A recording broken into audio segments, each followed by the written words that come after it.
ध्यान से पहचानिए इस गाड़ी को। ये जो नीचे है आपको दिख रहा है, ये इसको उत्तर प्रदेश और अब मध्य प्रदेश में इंसाफ के लिए इस्तेमाल किया जाता है। इसका काम मलबा हटाना, मलबा करना, मलबा ढोना, ये सारा आमतौर पर जो काम होता है वो नहीं है। अब ये एक राजनीतिक हथियार भी बन गया है और न्याय दिलाने का भी एक हथियार बन गया है। तो इसका सिलसिला शुरू हुआ उत्तर प्रदेश में, जहां बुलडोजर वाले बाबा का इस्तेमाल किया जा रहा था, उनकी रैलियों में दिखने लगा। और अब बाबा अकेले क्यों पड़े, तो मध्य प्रदेश में बुलडोजर वाले मामा भी बन गए। और दोनों सरकारों ने यह तय किया कि जो वो तय कर लेंगे, जिसको वो दोषी मान लेंगे, अदालत नहीं, जिसको वो दोषी मान लेंगे, उसके घर को इस बुलडोजर का इस्तेमाल करके ढहा दिया जाएगा। और ये सारी चीजें हो रही हैं न्याय के नाम पर। क्या है ये पूरा मसला, आइए आपको बताते हैं। बुलडोजर के निशाने पर कौन है, ये भी आपको बताते हैं। 2017 से 2022 में, यानी कि उत्तर प्रदेश में मऊ, गाजीपुर में मुख्तार अंसारी के कई ठिकाने, मऊ में मुख्तार के करीबियों के 2 मॉल ढहाए गए, कानपुर के अलग अलग गांव में कार्रवाई हुई, 8 पुलिस वालों को मारने के आरोपी विकास दुबे का घर ढहा दिया गया, प्रयागराज में दागी पूर्व सांसद अतीक अहमद का घर और कई ठिकाने ढहा दिए गए इसी बुलडोजर का इस्तेमाल करके। प्रयागराज में समाजवादी पार्टी नेता विजमा यादव के भाई रामलोचन का गेस्ट हाउस ढहा दिया गया। प्रयागराज में भदोही में पूर्व विधायक विजय मिश्रा का बंगला ढहा दिया गया। और अभी भी तमाम कार्रवाई हो रही है। जैसे अभी हाल फिलहाल एक और कार्रवाई हुई थी जिसमें एक समाजवादी पार्टी के एक नेता हैं, उनका पेट्रोल पंप ढहा दिया गया, यही बुलडोजर इस्तेमाल करके। ये तो हो गई उत्तर प्रदेश की बात, और इसमें वाहवाही भी खूब मिली वहां की जो स्थानीय सरकार है योगी आदित्यनाथ की, कि देखो ये इंसाफ दिलाया और जो लोग मुजरिम हैं उनके प्रति हमदर्दी क्यों। तो जनता में, और खास तौर से जो समर्थक थे भारतीय जनता पार्टी के, उनके बीच में एक संदेश ये गया कि इसका बड़ा फायदा हुआ है राजनीतिक रूप से। तो भाई अगर यूपी में फायदा हुआ तो मध्य प्रदेश पीछे क्यों रहे। तो खरगोन में रामनवमी में जो हिंसा हुई, आरोपियों के घर भी ये बुलडोजर चल गए। श्योपुर में भी यही हुआ, नाबालिग के रेप के अपराधियों, आरोपियों, माफ कीजिएगा, आरोपियों के घर भी ये बुलडोजर चले। और आप इसमें देखिए एक शब्द, आरोपी। सिवनी में छात्रा से बलात्कार के आरोपियों के घर बुलडोजर चले। रायसेन में सांप्रदायिक हिंसा के आरोपियों के घर ये बुलडोजर चले। शहडोल में गैंगरेप के एक आरोपी के घर बुलडोजर चले। जावरा अपहरण के आरोपियों के घर ये बुलडोजर चले और ढहा दिया गया। अब वापस बात कर लेते हैं, जैसे आप देखें अलग अलग जगहों पर, लखनऊ की, और ये लखनऊ में अभी जिक्र हो रहा है इसका, लखनऊ में 37 अवैध इमारतों पर यह बुलडोजर चलेगा। इमारतों की लिस्ट एलडीए को भेजी गई है। इमारतों को गिराने की तैयारी में प्राधिकरण भी है। बिना नक्शा या नक्शे से अलग अलग निर्माण पर कार्रवाई ये हो रही है। अब देखिए, अगर कानूनी रूप से कार्रवाई हो रही है, अगर आपने अपनी बिल्डिंग गलत तरीके से बनाई है और उस पर कानूनी कार्रवाई हो रही है, तो कानून के प्रावधान में है उसको गिराना, यह समझ में आता है। लेकिन कोई और मसला हो जाए और उसमें आप न्याय देने के दृष्टिकोण से किसी का घर ढहा दे रहे हैं, वो ठीक है, वो उस समय, क्योंकि आरोपी भले ही है वो, और आप जनता में संदेश देना चाहते हैं कि जो ऐसा काम कर रहा है हम उसके खिलाफ एक्शन ले रहे हैं। लेकिन इस देश में एक न्यायिक प्रक्रिया है, और न्यायिक प्रक्रिया यह है कि अदालतें लोगों को दोषी घोषित करती है, पुलिस नहीं, प्रशासन नहीं। प्रशासन केस बनाता है, फिर वो मामला अदालत में जाता है। तो अगर हमको यह बताया जा रहा है कि अब सब काम प्रशासन ही कर डालेगा, न्याय देने का काम भी प्रशासन का ही होगा, अदालत का नहीं, तो फिर अदालत की क्या जरूरत है। वहां पर बुलडोजर का शोरूम खुलवा दीजिए। इस पर राजनीति भी तेज हो गई है। राहुल गांधी का कहना है, महंगाई और बेरोजगारी ने देश की जनता का दम निकाल दिया है। सरकार को लोगों की इन समस्याओं पर बुलडोजर चलाना चाहिए, मगर बीजेपी के बुलडोजर पर तो नफरत और दहशत सवार है। ये अब एक राजनीतिक मुद्दा भी हो गया है।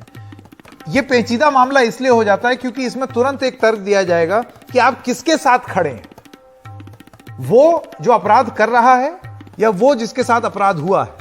और अगर अपराध जो कर रहा है उस आरोपी के घर अगर बुलडोजर चल रहा है तो दिक्कत क्या होनी चाहिए। देखिए, ये जो इंस्टेंट न्याय, चटपट न्याय देने की ये जो प्रवृत्ति है, इससे वाहवाही जरूर शुरुआती दौर में आपको मिलेगी और सरकारें भी इससे लाभ उनको मिल रहा है उत्तर प्रदेश में और मध्य प्रदेश में।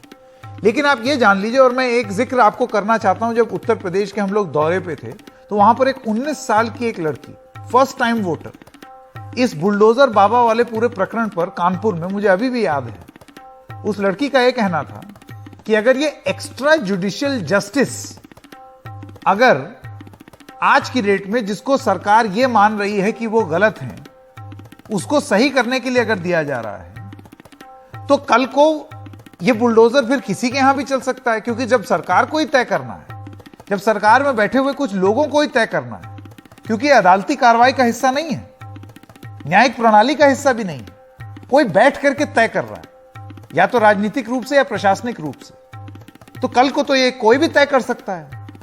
किसी को भी आप किसी के भी घर बुलडोजर चला सकते हैं।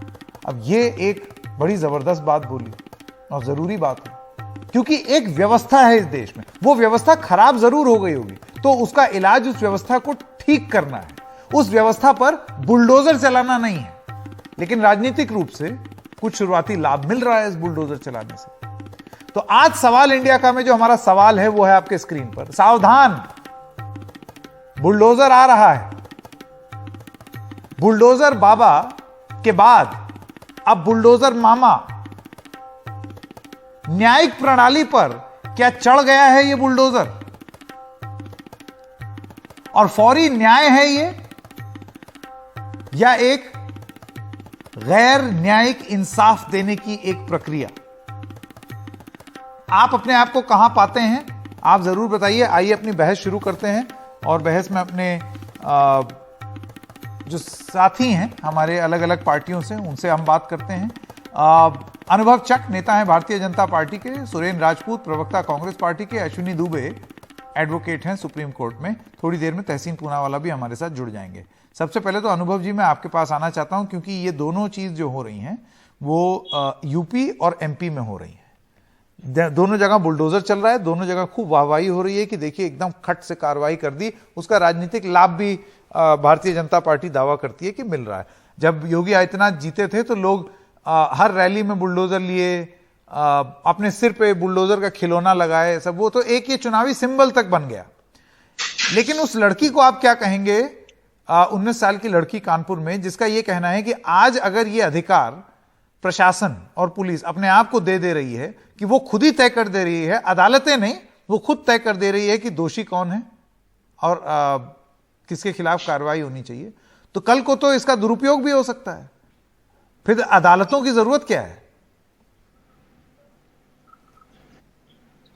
संकेत जी, जैसा आपने भी प्रश्न कराया, जब बुलडोजर के बारे में चर्चा कर रहे हैं तो सबसे बड़ी बात ये उठ के आती है सामने कि जितने भी मामले उत्तर प्रदेश या मध्य प्रदेश के अंदर हो रहे हैं, उनके सभी आरोपियों के घर में बुलडोजर चल रहे हैं, या जो बड़े बड़े अपराधी और माफिया हैं जिनके पास इतनी कुव्वत, इतनी ताकत थी, जो वर्षों से अदालती प्रक्रिया का लाभ उठाकर और अपने जो कुत्सित मंसूबे उनके अपराध वाले होते थे उनको पुनः परिलक्षित करने में, उनको पुनः जनता को डराने में, जनता की जमीनें हथियाने में उपयोग करते थे। नहीं अनुभव जी, वही देखिए ताकत को तोड़ने में दो, यही ये बुलडोजर चल रहा है। ये इसलिए बड़ा ट्रिकी सिचुएशन है क्योंकि इसमें अगर आप ये बहस करेंगे तो एक आरोप ये लग सकता है हम पर, क्योंकि हम ये बहस कर रहे हैं, और आपके राजनीतिक प्रतिद्वंदियों पर कि किसके साथ खड़े हुए दिखना चाहते हो,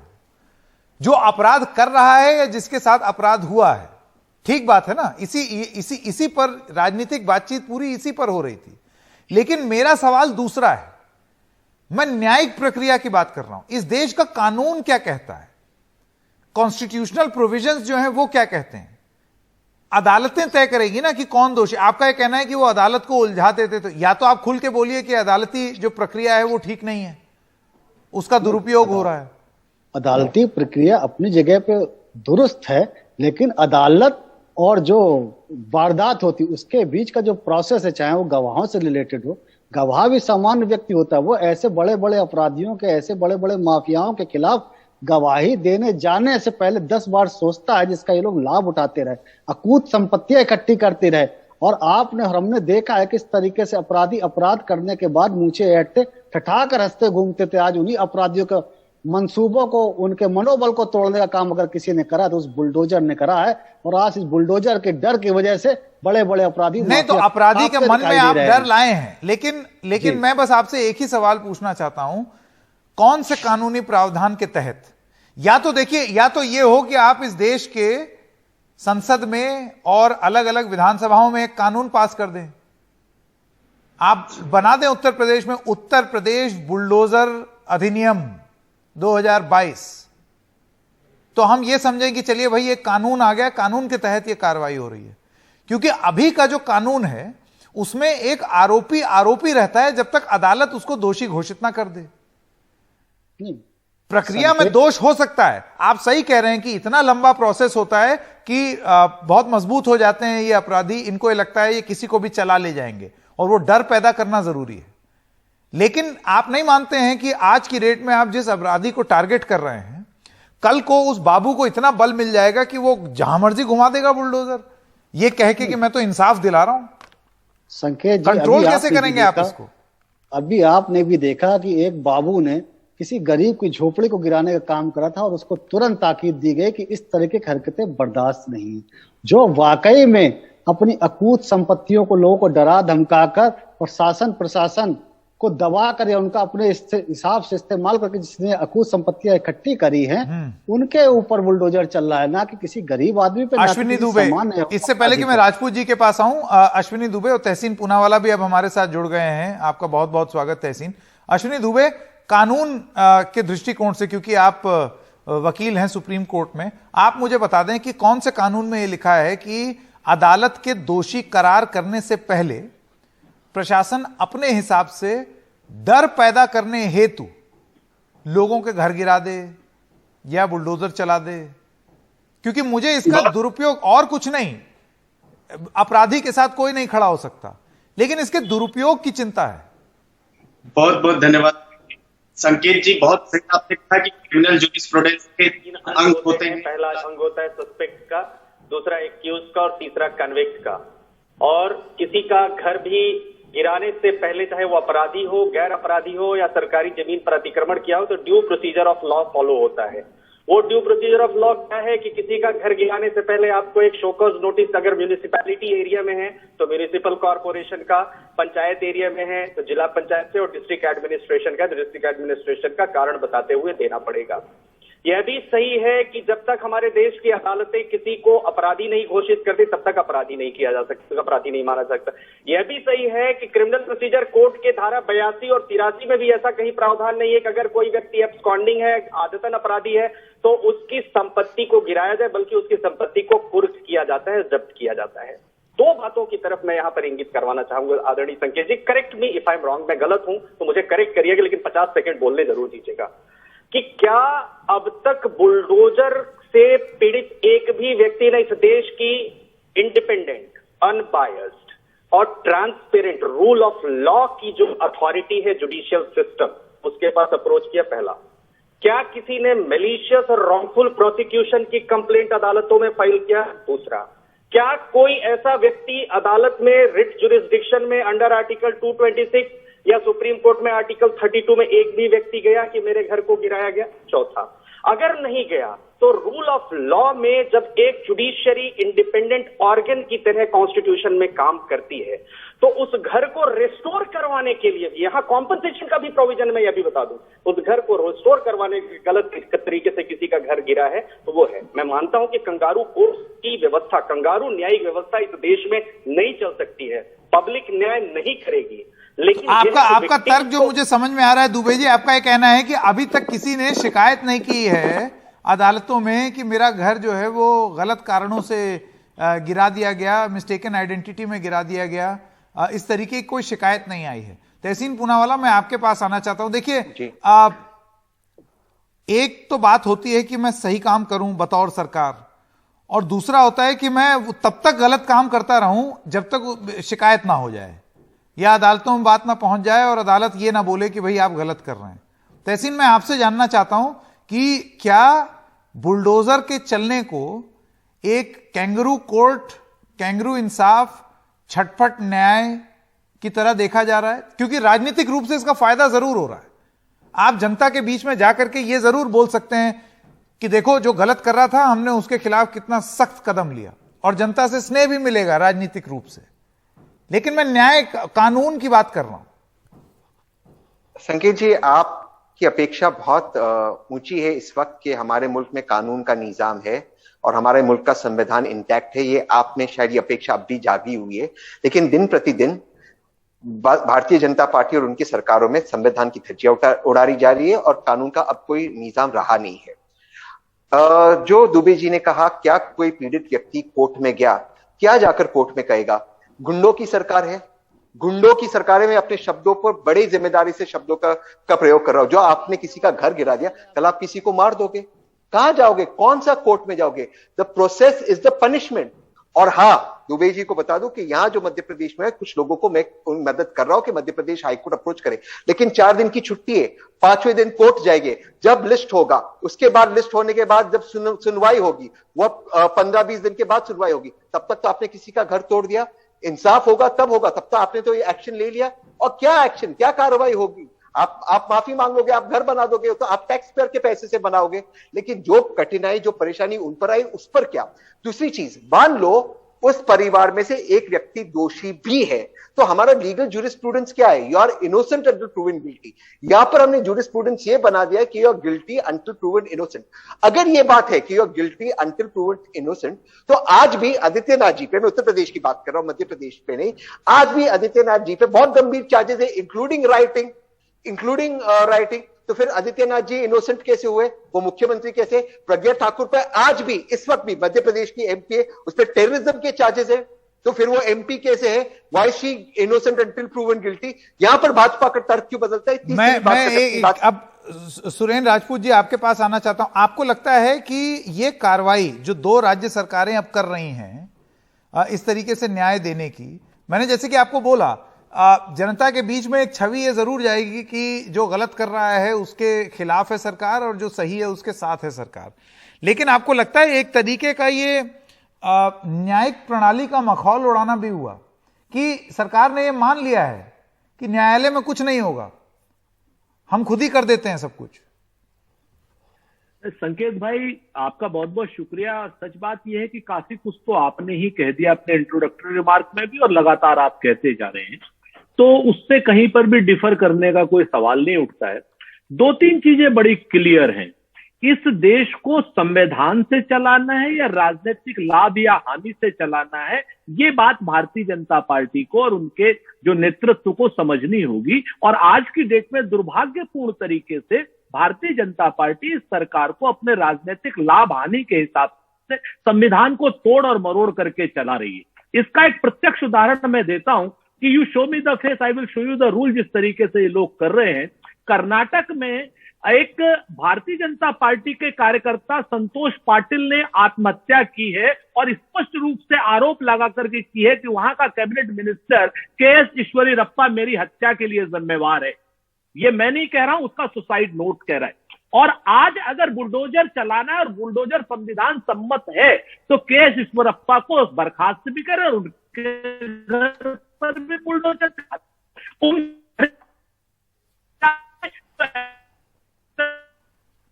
जी। ऑडियो चली गई सुरेंद्र राजपूत जी की, आपके पास वापस आएंगे। सुरेंद्र जी, आप एक बड़ा जरूरी बात आप कर रहे हैं, आपका ऑडियो और वीडियो चला गया, आप मुझे सुन पा रहे हैं? आवाज आ रही है सर? मेरी आवाज आ रही है? हाँ, अब ठीक हो गया, बोलिए। मुझे आवाज आ रही है, आपको मेरी आवाज आ रही है? बोलिए बोलिए, अब ठीक हो गया सुरेंद्र जी। मैं ये कह रहा था कि हाँ जी सर, तो जो कर्नाटक में के.एस. ईश्वरप्पा, जिसके ऊपर स्पष्ट रूप से आरोप है कि साहब संतोष पाटिल की वो हत्या में, आत्महत्या में जिम्मेवार है, तो आज उसके घर के ऊपर भी बुलडोजर चल जाए। तो आज जो है जिस तरीके की जो भाषा का इस्तेमाल किया जा रहा है, और ठीक है, तो यही बात है। अनुभव जी, मैं वापस आ रहा हूं आपके पास। आप मुझे ये बताइए, ये फिर वही 19 साल की उस लड़की का जो बयान था, ये उसी को और आगे बढ़ाता है। ये प्रशासन तय कर रहा है कि हम किस पर बुलडोजर चलाएं और किस पर ना चलाएं, क्योंकि ये न्यायिक प्रक्रिया नहीं है। ये एकदम से किसी ने तय किया है कि मैं अब ये कार्रवाई करूंगा। कहीं न्याय में नहीं लिखा है, कहीं किसी कानून में नहीं लिखा है, इस वजह से कोई प्रावधान नहीं है। आप मानते हैं इसका फिर राजनीतिक दुरुपयोग होगा, जिसपे आप चाहेंगे चला देंगे, और अगर आपके लोग होंगे तो वहां बुलडोजर का मुंह दूसरी तरफ हो जाएगा, ऐसे यू टर्न हो जाएगा बुलडोजर। देखिए संकेत जी, कर्नाटका में यू टर्न। जहां तक बात खरगोन की हो रही थी, जहां तक आप कर्नाटक की बात कर रहे हैं, इस तरीके के तमाम मसले उत्तर प्रदेश, मध्य प्रदेश या देश भर में होते रहे, और कहीं पे अगर अपने सुसाइड नोट पे उसने किसी व्यक्ति का नाम लिख दिया, तो मुझे एक एग्जांपल आपके चैनल पे पूरी जिम्मेदारी से कह रहा हूं, उत्तर प्रदेश का भी एक एग्जांपल आप ऐसा बता दीजिए जहां सुसाइड नोट में अगर किसी का नाम लिख दिया गया हो तो बाबा ने उसका बुलडोजर चला दिया हो। बात यहाँ हो रही थी संगठित अपराध करने वालों की। संगठित अपराध करके जो जनता के भीतर भय का वातावरण बनाया है, उनके घरों में बुलडोजर चल रहा है। जिन्होंने संपत्तियां तालाबों पर कब्जा करके बनाई है, सरकारी जमीनों पर कब्जा करके बनाई है, उनके ऊपर बुलडोजर चल रहा है। जो राम भक्तों के ऊपर रामनवमी को जुलूस निकाल रहे हैं, उनके ऊपर प्लान करके पथराव कर रहे हैं, उनके घरों में बुलडोजर मध्य प्रदेश के अंदर चला, राजस्थान के अंदर यही मैं पूछ रहा हूं। मैं देखिए, एक हो गया, एक सेकंड चक साहब, एक हो गया, आपने जो आर्गुमेंट दिया वालों पर चल रहा है, उस पर बुलडोजर चल रहा है। बुलडोजर चलाने का क्या कानूनी प्रावधान क्या है? संकेत भाई, क्या करा जाए संकेत जी? इसी तरीके से उनके मनोबल को बढ़ने दिया जाए, इसी तरीके से हम इंतजार तो देखिए, ये मैं पर हमारे ऊपर पथराव कर रहे हैं, मनोबल नहीं बढ़ना चाहिए, और उसके लिए जो कार्रवाई की जाए वो करनी चाहिए, कानून का इकबाल कायम हो। यहां मैं आपके साथ आपका समर्थन करता हूं, लेकिन किस तरीके से आप करेंगे? क्या एक्स्ट्रा जुडिशियल तरीके से करेंगे? कल को तो वही मैं यही तो बोल रहा हूं, इसका दुरुपयोग होने का कितने चांसेस हैं? आप ये देखिए अनुभव जी। संकेत भाई, मुझे 5 सेकंड दे दीजिए अगर हो सके तो। हर कानून का हो सकता है। बाबा साहब कानून बनाते समय कह गए कि चाहे कानून संविधान कितना भी अच्छा बना ले, लेकिन उसका अनुपालन करने वालों तो मैं कह रहा हूं, ये कौन से कानून का हिस्सा है? संविधान का कोई मतलब नहीं है। किस अधिनियम, जो बेकाबू हो चुके अपराधी, उनको किस ऑर्डिनेंस, किस नहीं करा गया संकेत जी में ये चीज लिखी हुई है कि आप जो आरोपी हैं उनके यहां बुलडोजर चला दें? आप कर रहे हैं, जनता इससे बहुत खुश है, और अपराधियों का मनोबल तोड़ना है, वो मुझे तर्क समझ में आता है, लेकिन आप किस तरीके से कर रहे हैं और कौन से कानून के तहत कर रहे हैं, ये मेरा प्रश्न है। संकेत जी, यही तो मैं कहना चाह रहा हूं कि जो बेकाबू जानवर हो चुके हैं और वो किसी तरीके से अगर कब्जे में नहीं आ रहे, जनता को एकदम रौंद रहे थे अपने भय आतंक से, अपने बाहुबल से, उन पे अंकुश लगाने के लिए अगर बुलडोजर चल आपका ये मानना है कि अगर अगर हमको अपराधियों को सबक सिखाना है तो हमें गैर न्यायिक तरीके भी अगर अपनाने हो तो कोई दिक्कत नहीं? संकेत जी, आप भी बुद्धिजीवी और हम सब बुद्धिजीवी बैठे हुए, इनकाउंटर की सच्चाइयां क्या होती है आपको भी पता और हमको भी पता है, कैसे पूरे देश में प्रदेशों में इनकाउंटर होते रहे हैं। हाँ। तो ये चीजें पुलिसिया जो व्यवस्था है, तो आप सीधे सीधे मान रहे हैं कि ये गैर न्यायिक है? आप सीधे सीधे मान रहे हैं? आपने बोला कि हम सब सच्चाई जानते हैं, सच्चाई तो हम जानते ही हैं। नहीं मान रहे, हम ये कह रहे हैं, राजपूत, ये साफ हो गया है कि जिस तरीके से फर्जी एनकाउंटर होते हैं, फिर चाहे वो किसी भी, चाहे कांग्रेस का राज हो, चाहे बीजेपी का, जैसे अगर जिस व्यवस्था का प्रयोग करा जा रहा है, ठीक है, बिल्कुल सहमत है। नवाज देवबंदी ने एक जगह पे शेर लिखा था, संकेत भाई जल्दी से कह रहा हूं, कि जलते घर को देखने वालों, फूस का छप्पर आपका है, आपके पीछे तेज हवा है और मुकद्दर आपका है, और उसके कत्ल पे मैं भी चुप था, अब मेरा नंबर आया, और मेरे कत्ल पे तुम भी चुप हो, अगला नंबर आपका है। अगर आप संविधान को बचाने के नाम पर संविधान की हत्या करेंगे, तो निश्चित रूप से जब कोई दोबारा आएगा तो वो भी आपके लिए संविधान नहीं। लेकिन सुरेंद्र जी, मैं आपसे एक सवाल पूछना चाहता हूं। आज की डेट में राजनीतिक रूप से भारतीय जनता पार्टी जनता के बीच में यह संदेश देने में और छवि बनाने में कामयाब रही है कि जो संगठित रूप से कानून का उल्लंघन कर रहे थे, कानून तोड़ रहे थे, लोगों को परेशान कर रहे थे, मार रहे थे, एक सिंडिकेट चला रहे थे, क्राइम कर रहे थे, उनकी नकेल कस दी। ये सब करके आप ये जो राजनीतिक मैसेज गया है जनता में, इसके लिए क्या बोलेंगे? मैं देखिए एक चीज बता दूं, भारतीय जनता पार्टी संविधान की हत्या करके राजनीतिक लाभ ले रही है और उसको राजनीतिक लाभ मिल रहा है, इस बात को मैं स्वीकार करता हूं। एक बात, लेकिन इस चीज की जो एक्सेस आएगी, जिस तरीके से इमरजेंसी में इंदिरा गांधी जी ने 20 अच्छे काम किए थे, लेकिन उन अच्छे कामों की जो एक्सेस थी, जिसकी वजह से अफसरों ने तानाशाही का रवैया किया था, जिसकी वजह से आम जनता को परेशानी हुई थी, चाहे वो नसबंदी को लेकर के हो और चाहे वो बाकी चीजों को लेकर के हो, उसी तरीके से आज ये अच्छा लग रहा है। 4 दिन बाद इसको संविधान की हत्या ही माना जाएगा, क्योंकि हत्या तो हत्या है संकेत भाई। ये तो बड़ी अद्भुत बात है कि आप इमरजेंसी की आलोचना कर रहे हैं, क्योंकि ये तो राग दरअसल बीजेपी छेड़ती है, कांग्रेस पार्टी में होते हुए आप बोल रहे हैं। ये जो सच है, सच तो संकेत भाई सच है। अतिरेक किसी भी चीज की बुरी है, इस चीज को मानिए, चाहे वो हमने की हो और चाहे इन्होंने की हो। तहसीन पूनावाला, तहसीन, आपको लगता है आज जो चीज बड़ी सुहानी लग रही है, आज जनता जिसको लेकर के वाहवाही दे रही है कि देखा कर लिया, न्याय दिया, वरना क्या करते, मारने देते, जैसे कि अभी चक साहब बोल रहे थे कि क्या कर रहे हैं, ये जो संगठित रूप से जो क्राइम कर रहे हैं उनको करने दें। तो भय का माहौल तो बनाना है ना, जो जितने लोग जो आतंक फैलाते हैं और जो क्रिमिनल्स हैं उनके अंदर। तो संकेत भाई, अगर जो क्राइम कर रहे हैं, अगर आप उनको करने देने का ये उनकी बात है, तो आप लॉ एंड ऑर्डर, एडमिनिस्ट्रेशन और इंटेलिजेंस में पूरी तरह से फेल हो गए, चाहे फिर वो केंद्र के गृह मंत्री अमित शाह जी या फिर मध्य प्रदेश के गृह मंत्री हो या आदित्यनाथ जी उत्तर प्रदेश के गृह मंत्री हो, फेल हो गए। इंटेलिजेंस आपकी फेल हो गई। अगर आप क्राइम को कंट्रोल नहीं कर सकते संविधान और कानून के तहत, आप में इतना गट्स क्यों नहीं है कि आप एक कानून पारित करे, पास करे और उस कानून के तहत आप एक्शन ले? क्योंकि आपको गुंडागर्दी करना है। और मैं इस शब्दों का बड़ी जिम्मेदारी से प्रयोग कर रहा हूं। ये गुंडागर्दी का मैं आपको एग्जांपल देता हूं। अजय मिश्रा टेनी, उसके बेटे आशीष मिश्रा ने, जिसने किसानों को रोंडा, आपने उसके घर पे बुलडोजर नहीं चलाई। वहां पर तो आपकी हिम्मत नहीं हुई बुलडोजर चलाने की। आप में हिम्मत नहीं थी वहां सुप्रीम कोर्ट में अपील करने की। यहां तक आप न्याय की बात करते हो, आप न्याय नहीं देना चाहते हो। आप बाबा साहेब आंबेडकर के संविधान को जलाना चाहते हो, और इसलिए जलाना चाहती है भारतीय जनता पार्टी क्योंकि गोलवलकर ने अपनी किताब में लिखा था कि ये संविधान हमें मंजूर नहीं है, इसलिए संविधान को रोंद रहे, ये संविधान पे बुलडोजर चला रहे हैं। और एक चीज आप याद रखिए संकेत जी, आज उन्होंने इन लोगों पे किया जो गरीब है, कल इनको आपकी रिपोर्टिंग पसंद नहीं आएगी, आप पे बुलडोजर चलाएंगे। परसों इनको किसी कोई और दुबे जी पसंद नहीं आएगी, ये दुबे जी के घर पे बुलडोजर चलाएंगे। ये कब तक चलेगा? बुलडोजर कहीं रुकेगा नहीं, बुलडोजर सब जगह चलेगा। आज यहां चल रहा है, कल कहीं और चलेगा। आप जानते हैं सबसे बड़ा दुर्भाग्य कहीं ऐसा ना हो कि बीजेपी के इस उदाहरण को देख करके और राज्य में, चाहे कांग्रेस की सरकार हो या रीजनल पार्टीज की सरकार हो, वो भी यही करने लगे। भाई फेक एनकाउंटर्स के साथ क्या हुआ? आज की डेट में सब पर आरोप हैं फेक एनकाउंटर्स के। मैं सुप्रीम कोर्ट जा रहा हूं इस पर सुप्रीम कोर्ट जा रहा हूं। उत्तर प्रदेश के कुछ पीड़ित लोग हैं, मध्य प्रदेश के, हम इनका पिटीशन इस वक्त बना रहे। मंडे ट्यूसडे को जब कोर्ट खोलेगा, हम रिलीफ इन्हें हाई कोर्ट से मिलेगा, लेकिन हम सुप्रीम कोर्ट पे इन चीजों पर रोक लगे इसके लिए जा रहे, स्पेसिफिक रोक इस तरह के बुलडोजर पे। किसी भी कानूनी प्रावधान में आप किसी घर नहीं तोड़ सकते। हम सुप्रीम कोर्ट से जनरल डायरेक्शन के लिए जा रहे हैं। रिट में ये लोग मध्य प्रदेश और उत्तर प्रदेश हाईकोर्ट जा सकते हैं। अनुभव चक, आप जवाब देना चाहते थे? जी संकेत जी, बड़ी अच्छी बात है कि तहसीन पूनावाला जी सुप्रीम कोर्ट जा रहे हैं। मैं एक सवाल आपके माध्यम से जरूर पूछना चाहता हूं। जो संगठित अपराध करके जो जनता को डराने धमकाने का काम कर रहे थे, गवाहों को भयभीत कर रखा था, खुलेआम गोलियां चला रहे थे, उनके आतंक से मुक्ति दिलाने के लिए कभी ये अदालतों का दरवाजा खटखटाया कि कैसे ये कोर्ट से छूट जाते थे।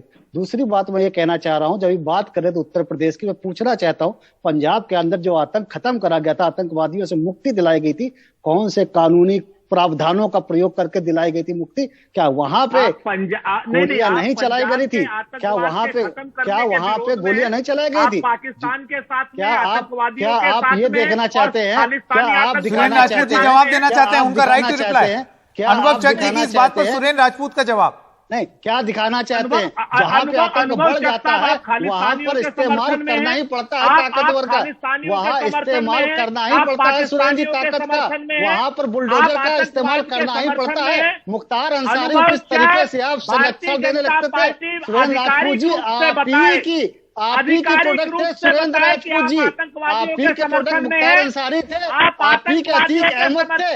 आप इस बात को क्यों नहीं स्वीकार करते हैं? राजस्थान के अंदर किस तरीके से घेर कर पथराव करा गया है और उनको बराबर उनको बचाने का प्रयास कांग्रेस की सरकार कर रही है।